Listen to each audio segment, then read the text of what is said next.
आज बनवूया डोसा. त्यासाठी मी भिजवलेले पोहे घेतलेत. अर्धा तास भिजवून ठेवायचे. त्यात आता भिजवलेले तांदूळ 4-5 तासासाठी भिजवले होते. आता यात ओलं खोबरं खिसून टाकायचं आणि चिमूटभर मीठ टाकून हे मिक्सरला बारीक फिरून घ्या.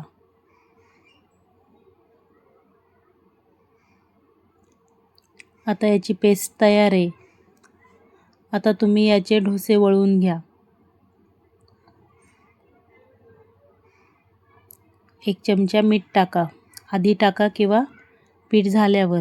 तवा छान गरम करून घ्या, थोडं तेल लावून. आता डोसा पसरून घ्या. छान मऊसूत डोसे तयार होतात. आणि खोबऱ्याच्या चटणीसोबत खाऊन घ्या. आवडलं तर नक्की लाईक, शेअर आणि कमेंट करा.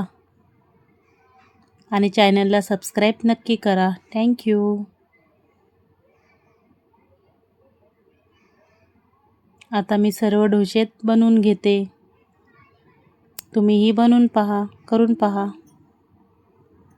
तयार आहे चटणीसोबत खोबऱ्याची.